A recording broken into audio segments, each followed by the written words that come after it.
Ready on the left. Ready on the firing line. Hey everybody, Target Pistol Guy. Thank you so much for visiting today. We have a very, very exciting video for you. Before we get started, this is a Target Pistol channel devoted to target pistols, target shooting. So if you're interested in one or both of those things, please hit the subscribe button below. But today we have a very special guest, Jim Henderson. Welcome to the channel. Hi. Hi. We're going to do 25 questions. We did it with Target Pistol Pal earlier. We got 25 questions. And because it's Jim, we've got some special questions at the end, so make sure you watch to the end of the video. So, Jim, thank you so much for coming. It means a lot that you've been here. For those who don't know, if you're in the target pistol world, it needs no introduction. But if you're not in, I'll just briefly explain. So Jim Henderson goes by Hendo, colloquially, right? Yeah. Is multiple national record holder, a very accomplished pistol shooter who is at the Army Marksmanship Unit, which is the AMU, home of champions, right? Yes. That's what they call it, down in Fort Benning. Since transitioning from the military, he came out to wonderful Ohio, which has been a real blessing for me, and holds a number of different titles, and I'm going to see if I can get them all. Are you ready? Sure. You are the, Good luck. You are the director of the Cardinal Rifle and Pistol program range. Manager sounds more down to earth. Okay, manager. You're also the manager of Red Feather Outdoors, which is the owner holder of all these amazing former Larry's guns. Yep. Right? Outfitters. Red Feather Outfitters. Yep. RedFeatherOutfitters.com. For those who are interested. You are also the pistol director for the Civilian Marksmanship Program. Yep. And then I'm not sure that everyone knows this, but you are now the new Director of Development for International Programs for the SASB, which is the Scholastic Action Shooting Program. Is that Yes. correct? Yep. Did I get it all? I think You're also father, husband. Yep. 4-year-old American. daughter, and my awesome wife who keeps me on track. I've known of you for longer than I knew you, right? And you coming out to Ohio has been a real blessing for me. And since coming out, we've been to a couple clinics with my team, Marine Corps Reserve team. But just even informally, you've been a real mentor to me, and so it's nice to have you out here. Yeah, I appreciate it. So before we get started with the questions, I want to give you the opportunity, with all of the different hats that you wear, to offer anybody who's watching what's going on with SASP, and then Cardinal and CMP. Like, are there certain matches that people should be on the lookout for? So Cardinal will be the match part of it. We've got Remembering the Brave coming up in May. It's on the website. And then our normal matches that we do monthly, and then our bigger match, the 4-gun showdown, in July, I believe, this year. Yeah, it's 5th, 6th, and 7th. Awesome. We're going to do a 3-day format instead of 2. It's still going to be a 3600, but we're going to have almost a full day of just team matches if people want them, and then the EICs. So I really dig the 3600 format. It's what we shot for inter service, and I feel like it's a grueling match, especially in 2 days. For inter service, we would shoot it in over the 4 days. So it's not just being good on 1 day or 2 days. It's being good with 4 different guns for a week. And you have to be good at both dots and irons. Yep. To do 3600. Because the final, or the 4th 900 is with a CMP legal service pistol. Nice. So, and in terms of international with SASP, what should people be looking at for the future? If they're interested in starting a team, go to mysasp.com. Under About, there'll be a little drop down that says resources and forms. Hit that, and then you see all the different forms we have, and then there's a team registration form in there. And it doesn't matter how many teams are in your area. The more teams, the better. The more teams we get, the better the competition will be. We're still building it, but right now we're building pistol and air rifle. I believe, and I'm hoping, that we but add in small bore as well. But that's going to just be excellent. As we go in the future. That's really exciting. It is. We got to win. We got to win some Olympic games. Yep. We've been a little light, and it's not a a finger pointing at anybody. It's just it's the truth of the matter. We've been a little bit light as far as pistol medals go in the Olympics. and I would really love to change that. Yeah. Yeah. So with that said, 25 questions. 25 questions. Are you ready? Yep. Question number 1. How long have you been shooting Bullseye? I started in 1989. So I don't know how many years that is now, but How old were you? oof, I don't know. I'm 53 now, so somebody else do the math. Okay. I'm going to say 35-ish years, somewhere around there. I'm not as active now as I was, but obviously, you do it for so long, it's not that you lose the desire or anything. It's just life has a way of, because I'm not getting paid to do it anymore. Right. Well, and that's one thing that you said about AMU before, that a lot of people, so most people who shoot pistols, they do it for recreation, right? It's something, it's a mantra, it's a way for them to have self-improvement. It's a sport that they can compete well into their elder years. Yeah. But when you're at the AMU, I mean, it's your job, Yep. and you have to be good at your job. They don't. What did I hear about AMU once? They don't make you a talented shooter. They find talent and they foster it. Yep. So they seek out the best shooters that they can find, and they just pour gasoline on the talent. Yep. Is that appropriate? Yep. And I don't think a lot of people realize that it's a. I was told several times, you're not shooting for your job every day, but I always took it as that I was, just because I needed that motivation to keep me on the line for 6 to 8 hours a day at times. Right. And and if you look at the shooters that AMU has, just for they have tons of different types of shooting, but just strictly pistol. It seems like every time I see them, they've got new shooters who are out there winning matches and cleaning targets. And so it's kind of like, there's always going to be some young buck, coming up, PFC specialist, maybe, Yeah, and that's what we're looking for. Just to kind of tie that into the SASP deal, it's strictly junior based. We're looking at juniors. We want to bring up the next generation of kids, especially into the international sports, because we're kind of waning in that area. Sure. And the interest in precision pistol specifically, kind of people are losing. They lose the interest in it because it's hard, for one thing, and it's not that instantaneous gratification that you get from shooting steel or something along those lines. So getting the kids interested in putting multiple bullets in the same hole, it takes a lot of finesse in trying to connect with them and saying, hey, look, this really is pretty cool. And by the way, you might learn something too. Yeah. No, that's great. Question number 2. Where did you start shooting? I was at Fort Sill, Oklahoma. I was a tanker. I know that doesn't really compute if you're in the military, because Fort Sill's typically field artillery. We were doing, we were a small infantry company that was doing the combined arms exercise for the field artillery lieutenants school. Sure. So the AMU has had the post championship scheduled. Post commander came out. There wasn't the participation that he wanted, so he sent buses out to all the different company areas with a first sergeant on each, saying, all right, if you're in the barracks, you're on the bus. So I got caught in the net, and they took us out and shot the it was kind of a combat course at then with but they also had some Bullseye added into it. Shot it, did fairly well. Had no idea about competitive marksmanship.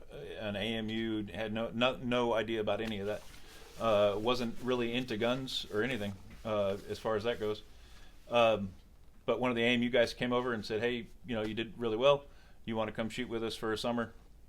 And I kind of, I'm a young E4 at the time. I was like, well, and he goes, basically, you come TDY with us for 90 days, and this is what we do. And I was like, so I don't have to be at Fort Sill during the summertime? Sign me up. And then I shot the summer trip in 90, and they gave me orders to get assigned to AMU.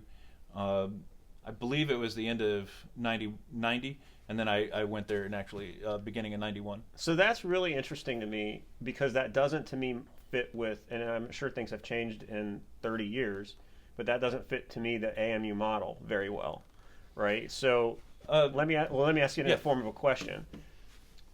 because typically the story I would expect to get from someone who had such an illustrious career at AMU is I was old, like I started shooting guns when I was in the womb, and I was involved in all these shooting sports, and my dad, blah blah blah. I'd already won all these championships before I just joined the Army. I joined the Army. AMU found me. But are you telling me so that really wasn't your? I'm sure you probably hunted or Nope. Really? Still, I've never been hunting. So there was something about hand-eye coordination and being able to focus on a target that just you had. Yeah, I think there was an inkling of it in basic training. Back then, you went through a pop-up pistol course. It was 1911s. Damn right. Went through it, yeah, as it should be. And my drill sergeant at the time was he was like, "Man, that's no. I mean, you're doing really well with that. It's awesome. Blah blah blah." And I've always liked guns, just was never kind of into them. Just didn't have money to really dabble in it. But I also wanted to say, when I got picked up in this, or when they saw me in the summer of '89, they had some more matches to go to between then and the end of the year, and they put me on orders for those, and I actually got distinguished in that time frame as well in '89. Yeah. Oh, nice. That's excellent. So what drew you? So let's put yourself in the mindset. Obviously, you were drawn to AMU because you didn't have to burn and bake at Fort Sill. But shooting in that first summer, was there something about the marksmanship aspect that drew you to realizing like maybe this is something I wanted to continue doing? Yeah, I think the just by sheer happenstance, it kind of just brought up a competitive part of me that I really didn't even know was there, and seeing all the mental workings that go into it. That's always been kind of my attraction to the sport, is the mental aspect of it. Yeah. They always tell you it's 90% mental and 10% physical. I believe it's more than that, because standing there is tough for sure. We don't have, say, in like a international rifle, you have the full suits and Sure. Not that standing there is easy for them, but they look at it in a different way. They want to mitigate the movement, whereas we have to deal with it. Right.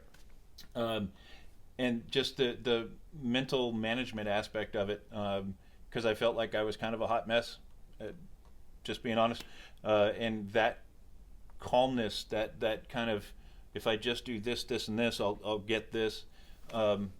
It's funny, when I was shooting free pistol, Greg Markowski and I were up at Pool Outdoor. Another fantastic shooter. Yeah, awesome. Yeah.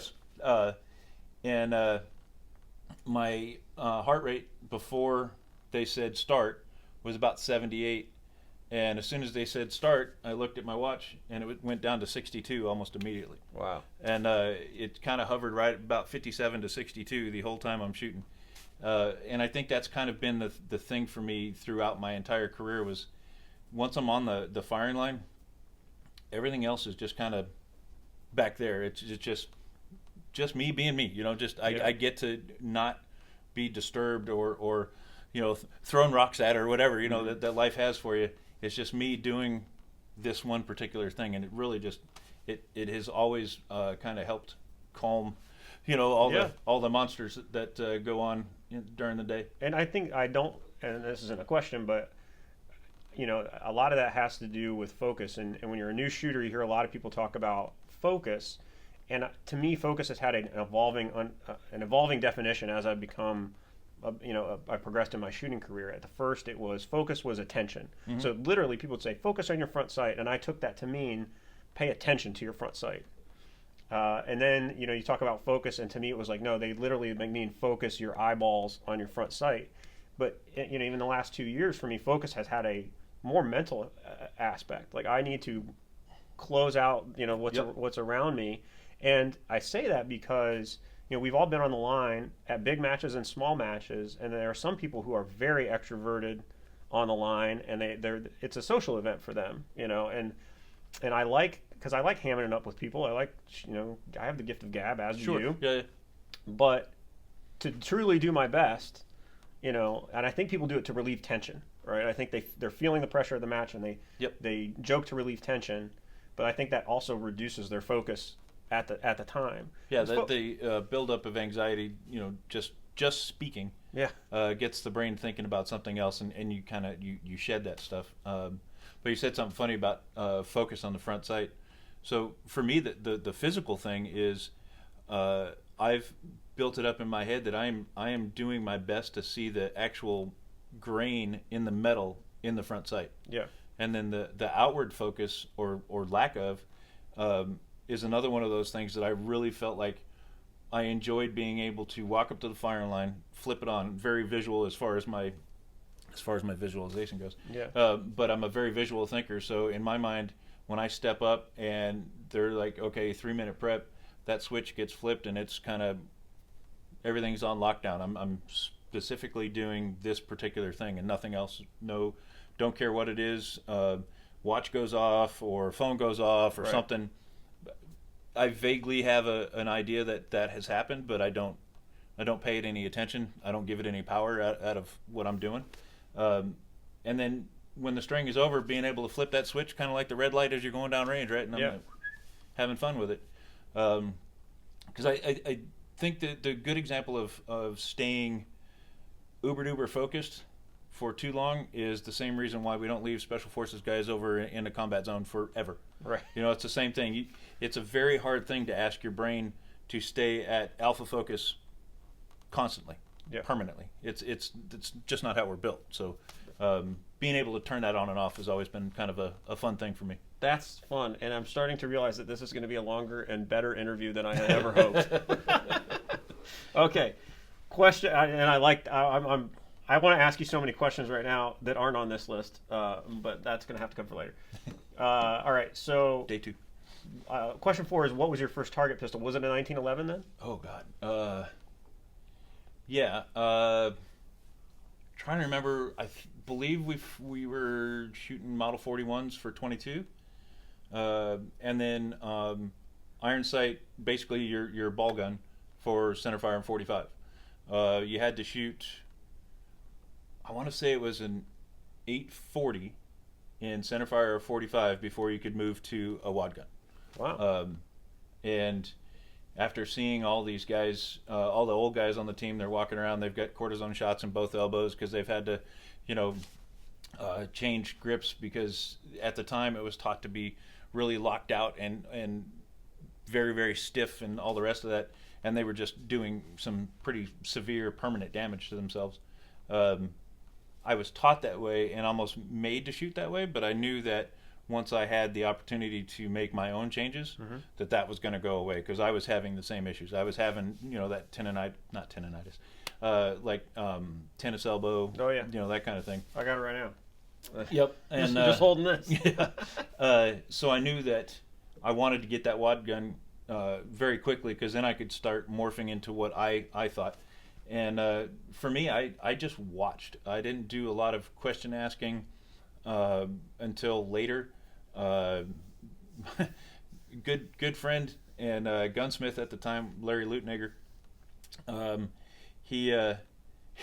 I came up to the truck very early on. I hadn't broke 2600 yet, and I've heard everybody talking about trigger jobs, all the rest of this. So I bring my gun up there, and I was like, I need a trigger job. And he looked at me, handed my pistol back, and he said, "No, you don't. Come back after you break 2600." So it was that kind of very. It was a very supportive but kind of tough love environment from the older guys back then. Joe Steed, Roger Willis, Bonnie Harmon was my very first coach, and listening to the mentality of them. And today there's minor things that I would but discuss with them. But for the most part, it was that group of people that you want to be good at this. You're showing the talent for it, but here's the things you have to do to get there. Yeah. And it was a good environment to grow up in. I was kind of like I said, a raging hot mess back then. And I remember Roger Willis pulling me aside one day and him saying, "You're bleeping up. If you want to make something out of yourself, even if it's not shooting, but in the Army or in life, stop doing what you're doing." Yeah. And that helped a lot. I kind of needed that little kick in the butt to say, "Oh yeah, you're right." I've always had that sense, even in modern times with AMU, that it's a professional culture. Yep. Right. And I think that has part to do with, one, it represents the Army not just in shooting competitions, but the Army sees it as a marketing tool.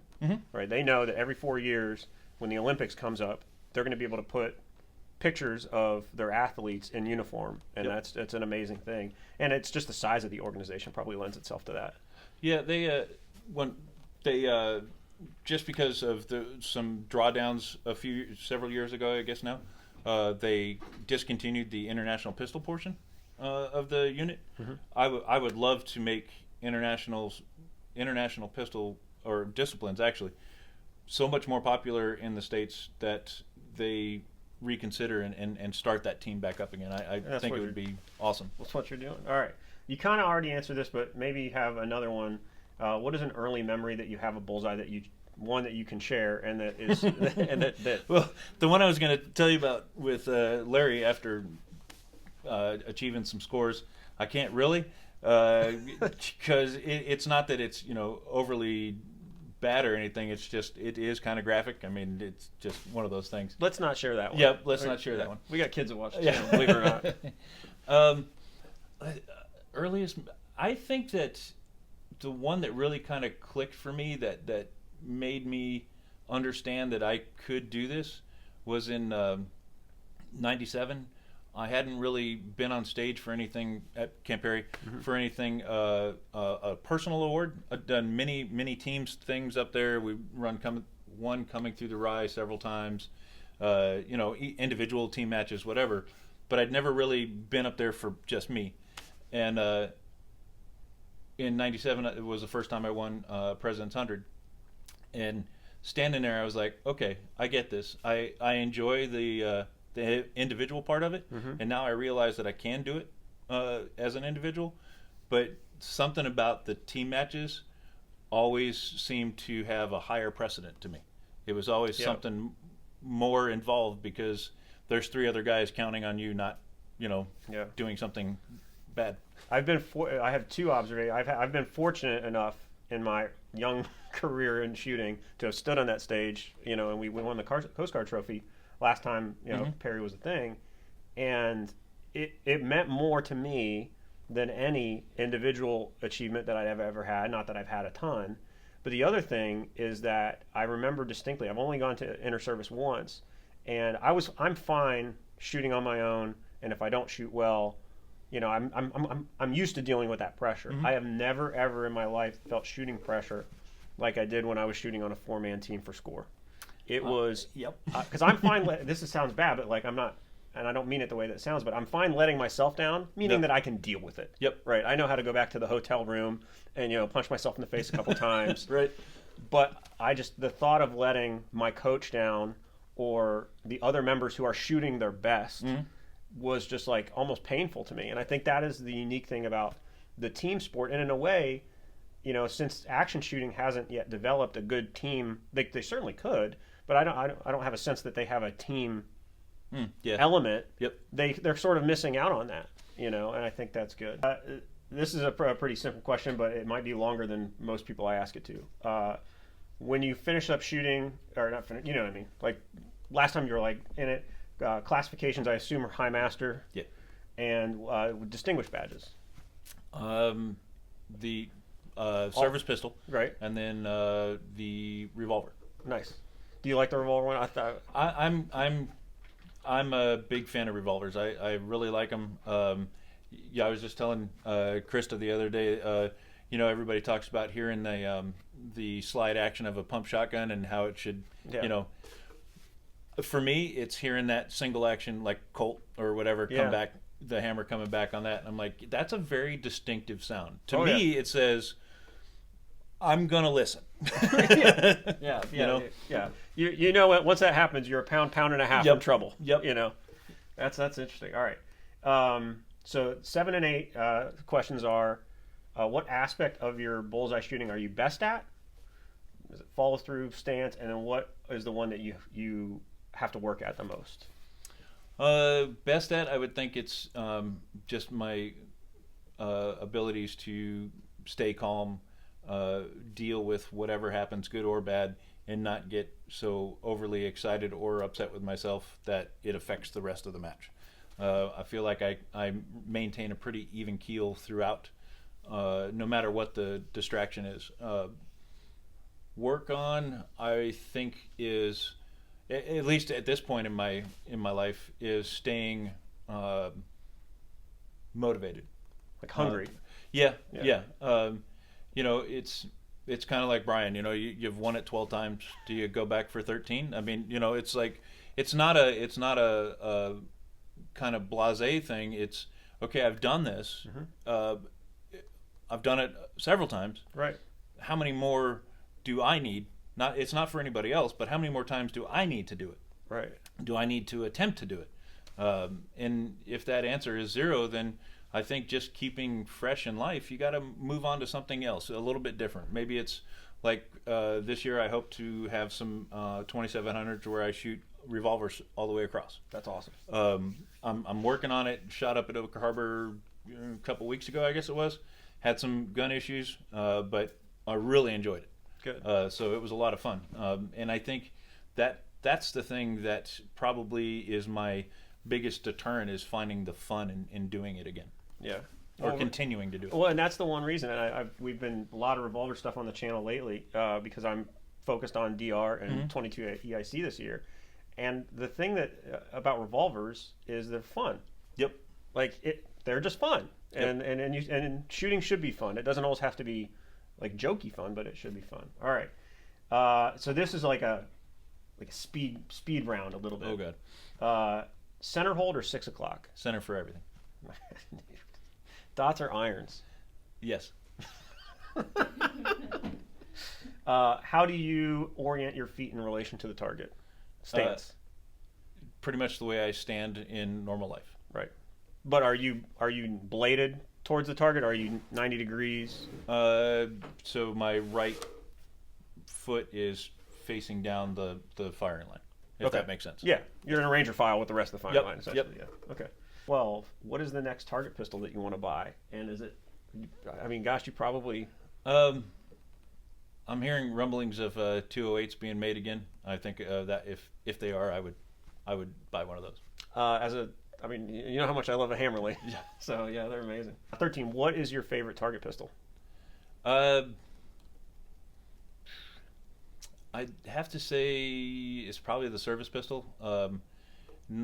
Either 45 or Beretta, or 1911 or Beretta. I feel like I've had the most meaningful successes to me, I guess, with that particular those matches, the CMP national trophy matches. And I think for most military shooters, they hold a special significance. Yep. Right. There's a lineage that goes, pretty far back. Like Yep. in my mind, when I think of Perry, for all the NRA championships that have been there, that's not what evokes. Like I think of a Marine with his cover, firing a iron-handed 1911. Yep. Or iron sight 1911. Right? Yep. Nice. What is your favorite caliber? 45 for sure. Yeah. What is your most, and I know you've shared with a lot of these in the past with me, but what is your most cherished Bullseye shooting memory? And when I say Bullseye, I'm encompassing all shooting sports that involve shooting at a circular bowl. So international everything. I think there's two that are really they're number ones. The first one was 2009. Was getting married right after Camp Perry. We were getting married in Port Clinton, so was totally not focused on anything shooting. I was just like, hadn't got married. Oh, we got after, yeah. So. Oh, so you really weren't focused? Yeah, I was just like, I'm here because I need to be. I'm making my Army presence. I'm going to do everything I can for the team matches. The rest of the stuff is just kind of, I still allowed try in my vocabulary back then. A word that you have since banished me to never say. So I felt like, I'm just stepping up to the firing line. I've got an excuse if things go to disaster. I'm getting married. So ended up winning everything from the CMPs, whatever the first match is. I think at that time it was the CMP warm-up match. all the way through to 45. I came in second by X's, and then won all of the CMP matches. So that's obviously got to be a pretty cherished thing. You know, that's kind of like one of those, like I was saying, you know, okay, I've done that. Do I come back and do it again? Right. You know, and then on the international side, World Cup Fort Benning in 15, actually making it to in number 6 to the free pistol final.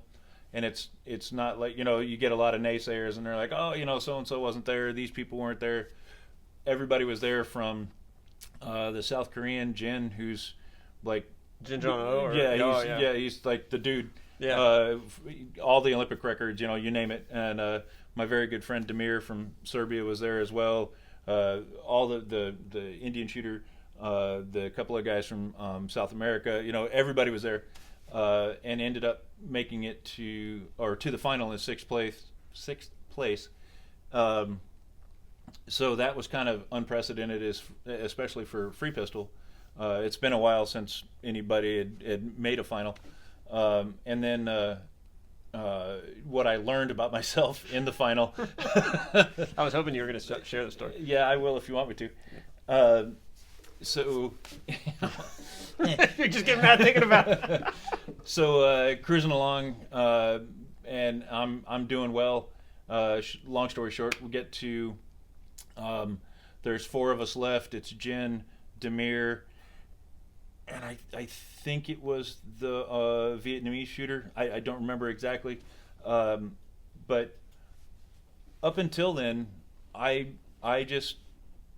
felt like I was living on not necessarily borrowed time, but I wasn't supposed to be there. So every good shot that I made, it was just another step. You know, I was living breath to breath, basically. It was like almost like, in a sense, because you were an American shooter, like I wasn't supposed to be there. It was all icing on the cake. Yep. You know, and so Yep. some of that's bad, because maybe some of that pressure, then you're simultaneously in a very pressured scenario, but you're lucky to be there, and is the way that people view it, and that's a weird situation, I think. And it wasn't. I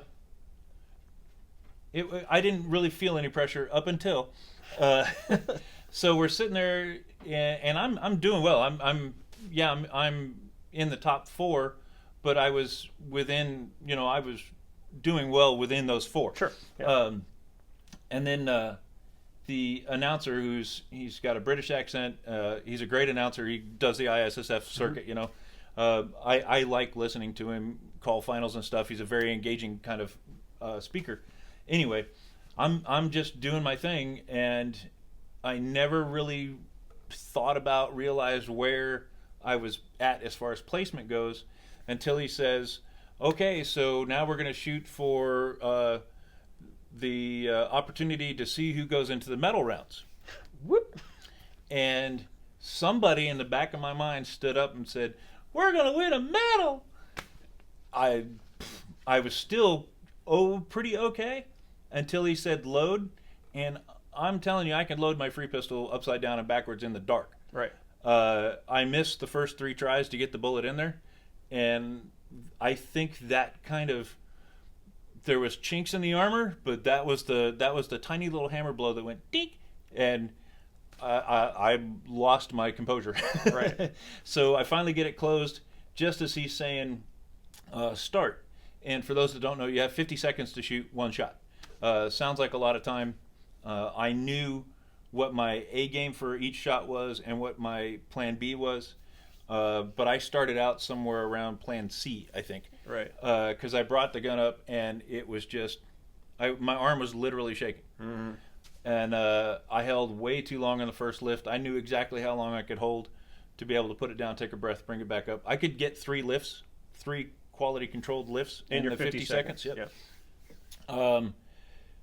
I held way too long, brought it down, and realized that I only had like 15-ish seconds left.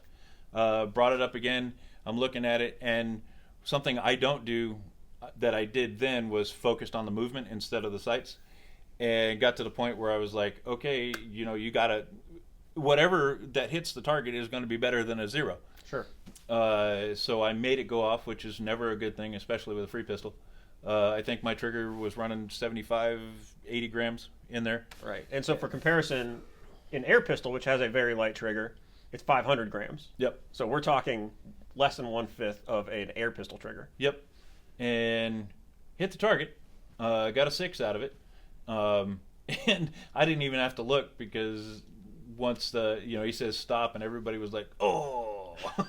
Like, well, hopefully I got a score out of it. I look down, yep, there's a 6. I was like, okay, so now I'm solidly in 4th place.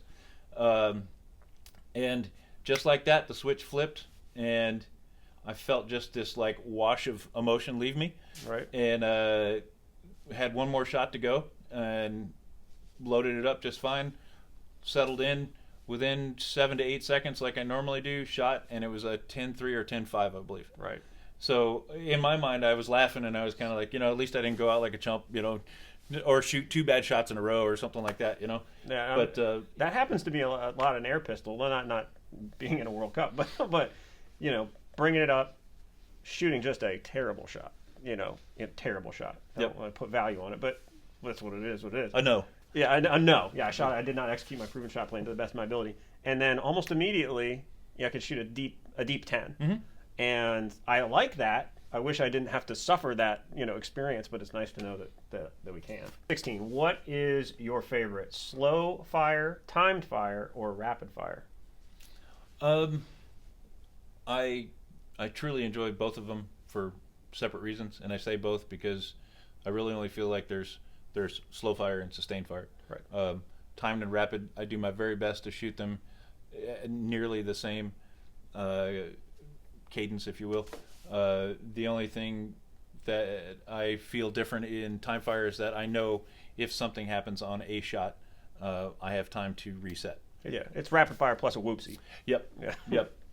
So I think I enjoy both of them the same. Nice. All right. In the typical season, and this can include international, of the matches that you've done, which has been your favorite? And I don't mean like the favorite year, but like just what match is the most enjoyable for you to shoot as a shooter? And then what course of fire is your favorite? I'd have to say overall, for the second one first, I think free pistol is my favorite. I certainly enjoy Bullseye. I feel like there's times that I just need to feel the recoil, but in the end, I think free pistol is the hardest shooting sport there is, and doing well at it, being able to employ a process that I know works at it, is far more satisfying to me than shooting a 10x with a dot or whatever. What was the other one? I forgot what the other one was. Your favorite match? Favorite match. Man, I like them all. Yeah, it's fun. When you're on the team, you're getting paid to go there, so it's you sit back and think about your life. You're like, I'm getting paid to shoot. Mm-hmm. That doesn't suck. And then doing them, actually running matches now, I really enjoy doing the 4-gun match. Yeah, I like watching people, especially the first year. Everybody was like, 900 with service pistol, huh? Okay. Yeah, and then for those people who don't know, the 4-gun match was special last year, and in my mind, because of COVID, like I don't even know if it was last year or 2019, but we had Bristol, and then people could roll from Bristol to here, and it was 100 Bullseye shooters, all with their boxes lined up, shooting on the same line, and multiple relays. I mean, It was a big match, and shot in a relatively small area, and so there was a lot of interaction, and it was fun, and you had people come out. That's a good answer. Thank you so much. What is your favorite range? And you can't say Cardinal. Yeah, that is a good question. You can include international too. Right. There's a couple of I like Munich. Maybe it's just because I've been there several times. I think probably because it was so. It's an older range, but it has history to it. You can feel the vibe to it. Yeah, probably Munich. I like shooting there. Nice. You mentioned some of them at the beginning, but I'll give you an opportunity to just talk about some of your shooting mentors, and just by name, just who helped make you into what you were. Well, other than your parents. Yeah, right. You always hear well, maybe not always. I really appreciated all of the things that Bonnie ever shared with me, Bonnie Harmon, about shooting, about being a person, being a man. Roger Willis, Steve Ryder. Steve's like my adopted dad. Yeah. Love that dude to death. I think that the other portion of the answer is that I learn from everybody that I shoot with or coach or do whatever. I learn something from them. Like I said in the beginning, when I was coming up, I didn't ask a lot of questions. I just watched. Right. And I watched the guys that when they're shooting good, they're all cocky, chest pushed out, and they're having a blast and talking on the line and almost being a disruption to the guys that shoot a bad shot and they're slamming guns, throwing stuff. It was all, I learned something from everybody. Yeah, that's interesting. So everybody can be a mentor in a way. Yeah. What single thing, and you don't have to give around anything proprietary, but what single thing do you feel improved your shooting the most? Nothing physical, really. I mean, once starting to shoot service pistol matches with the Beretta, people can say it's easier because it's the 9mm, less recoil, whatever, but you got a smaller bullet and, that whole argument. The gun just fit my hand. Yeah. And that's what we had to shoot. We couldn't shoot 1911s anymore because this is the service pistol. We're doing the Army green machine thing. So I think mechanically or physically, that was probably a big thing for me. And then some of the major realizations mentally that I made coming through all of the all of the bullets I've shot. Yeah. What advice would you give a new shooter? So this is kind of a weird question. A new shooter who wanted to get serious. So this isn't the person who's just like, Bullseye, what's that? This is maybe somebody who's got a couple seasons in and they decided, I want this to be a recreation for the rest of my life. I want this to be something that I do on weekends with family and friends. What advice would you give them to get to the next level? Maybe to make master or to even high master. Call me. Okay. All right. Is that 419-560-6030? Yep, that'll get you there. Good question. All right. What are your top 3 favorite things about bullseye shooting? Don't have to be super serious. Right. Yeah. The camaraderie for sure. I enjoy the people on the firing line. Again, I think because that goes back to me learning from everybody. I don't know that I'll ever turn that off. Right. The course of fire itself is a great mixture of action, international. It's got all of the aspects that you would want out of a shooting competition. It's got slow and fast. Top 3, huh? Yeah. So camaraderie. Honestly, I think just being able to do it. Yeah. That's a huge one. There's a lot of places in the world. There's some South American countries that the shooters don't even get to live fire practice. It's all dry fire until they get to the match, and then they get handed their ammo. Wow. So being able to do it in the way that we're doing it. I'm happy that you said that too. So this year starting off, I do a Monday motivation video, which is hardly even related to Bullseye, but it's just a little bit of motivation and positivity to start off the week. I'll tell viewers kind of what videos I have coming out, what my training plan looks like that week, just to share and let them give the opportunity to share back. And one of the things I said early on is that if you're in let's just say America or another developed country and you're shooting pistol, that probably means that you don't have to worry where your next meal's coming from, right? You probably have you certainly have enough money to afford guns and ammo, maybe not in this environment, right? Yeah. And so. And it's a blessing. I mean, like to be able to, and I'm happy that you said that, because like to be able to be on the line with friends in leisure time, because a lot of people don't even have leisure time anymore, it's a great thing. It's a blessing, and people should think about that more and not take it for granted. And not take it for granted. Yeah. All right. So you kind of talked about this, but I'll give you the opportunity to expand on it. Where do you want to take this career next? So I've described you to others as a second mountain guy, meaning that you've accomplished great things, and now you're kind of like figuring out it's just like you said, like, what do I want to do? Right. Am I right in understanding that it's, if I'm hearing you correctly, it's building up a cadre of international bullseye shooters and continuing to develop the sport. Mm-hmm. I guess is that kind of what you feel? I don't want to put words in your mouth, but no, for sure, yeah. Red Feather, obviously, I want to grow that. I think it's a good place to get stuff to shooters that isn't really available anywhere else. And I'm not gouging anybody. I'm still Right. running the same prices that I was before the pandemic. Through CMP and SASP, growing the pistol sports, it just there's no other way to say it. Pistol always kind of gets overlooked, and people don't come to it because they think it's hard or it's unnecessary or whatever your reasons might be. I would love to change that. Like I said, I would love to have pistol teams back in colleges, right, or more colleges, pistol teams in high schools. As far as I know, there's never been a crime committed with an air pistol. So at least not against humans. Squirrels right. are another. Yeah, vermin, Vermin. rodents. So just getting the pistol sports back in the limelight in a positive way. Right. I would feel like that's probably my second mountain. And it always has surprised me too that like on the international scale, air rifle, is so much more popular than Yep. pistol.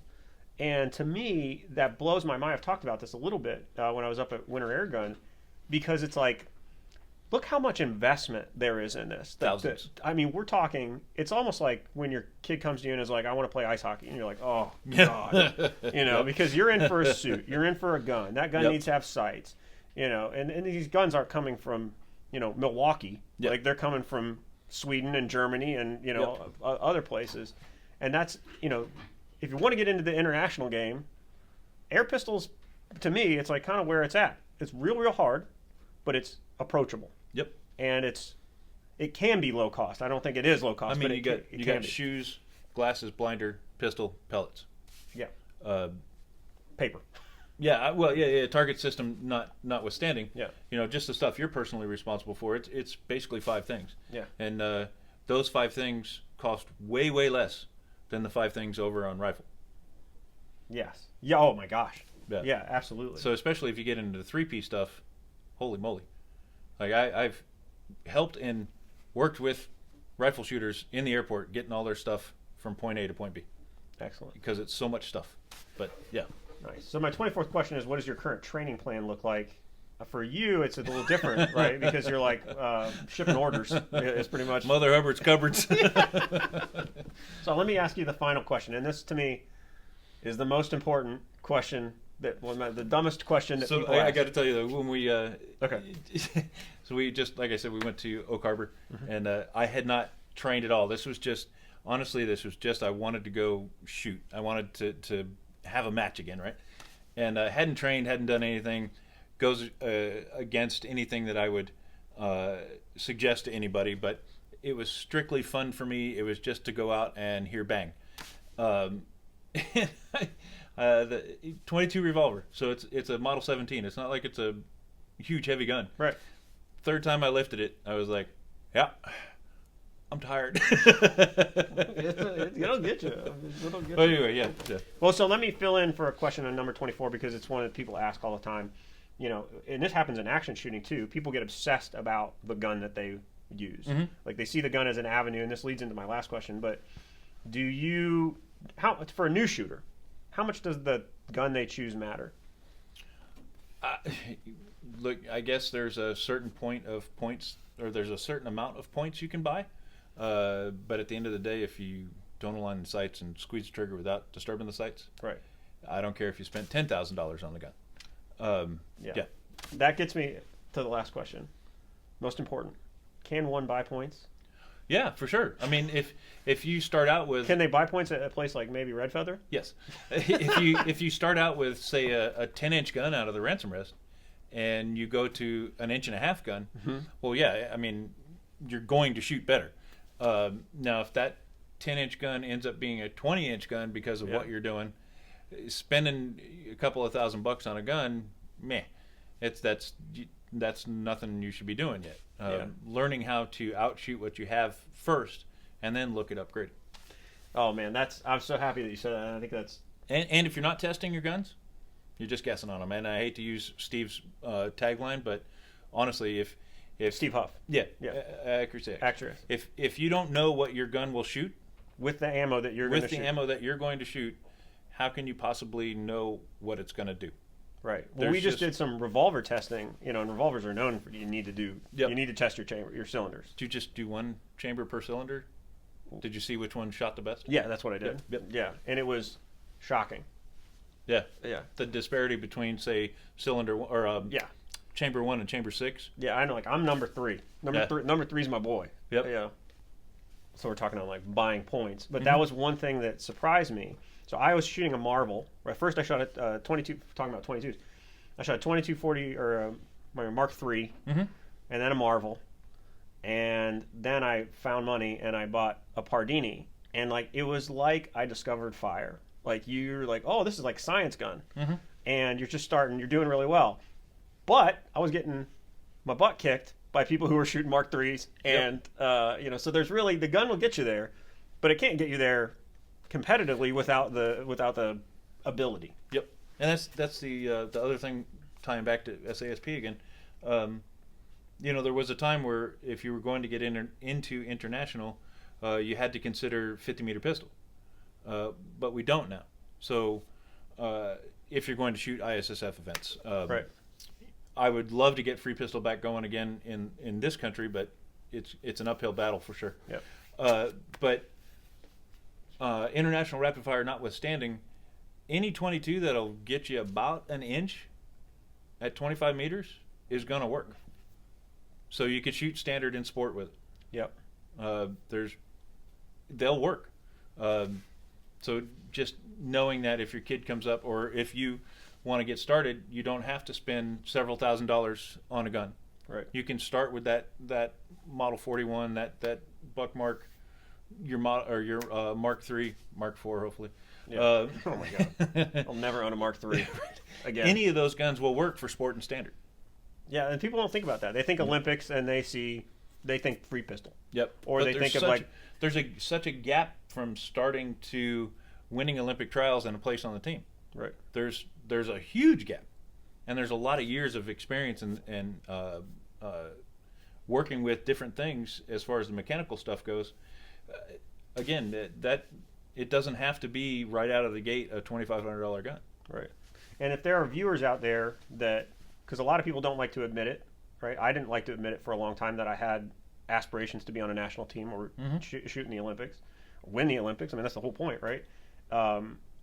Anybody out there who's watching out there who's like a newbie or maybe they're in their career, would your message to them be that they could win an Olympic medal? Like that anybody could do it if they put forward the time? Absolutely. Yeah. Yeah, absolutely. I mean, not everybody has the ability to be a great shooter. Right. But I know, at least for my experience of working with people, that I could definitely, I haven't met anybody that I couldn't help be a better them. You know what I mean? Yeah. And not to continue this, but I've learned so much about myself, and I've applied so much wisdom that I've gleaned from shooting into other areas of my life for the benefit of myself and others. Yep. I mean, it teaches you discipline, patience, Honesty planning. with yourself. Yeah, I mean, it's really, I mean, there's a lot of Zenisms, right? And it's not surprising. You go to the Olympic level, like all these people who are winning are all coming from certain areas of the country that have this like different transcendental history about their whole countries are built on these platforms. And so in a way, like pistol shooting, it's like American Zen in a way, it's just a different way. And it is a martial art. Yeah. It's a martial sport. All right. So we're going to conclude this feature length Get your popcorn. 25 questions with our bonus round. This is going to be overrated or underrated. I borrowed this from somebody else, this concept. I'm going to say some things, and you can't say either or both. It's over or underrated. Okay. And it's supposed to be fun. All right. 1911s, overrated or underrated? Under. Scoping your shots, overrated or underrated? Way overrated.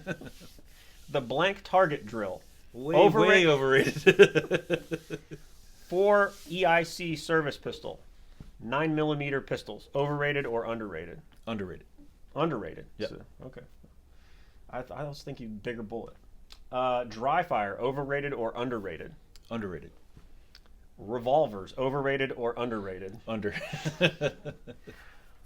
Micro red dot sight. So I'm talking Overrated. Overrated. Yep. You like the Aimpoint 9000? Is it the 3000 or 9000? It's a 9,000 now. Yeah. Yeah, I call it the Hubble. Yeah. You know, it's just like basically like a ship's telescope on top of your already. And just real quick on it, when I'm looking through that, I don't feel like I'm here looking through a scope. I feel like I'm here looking through a scope. Right.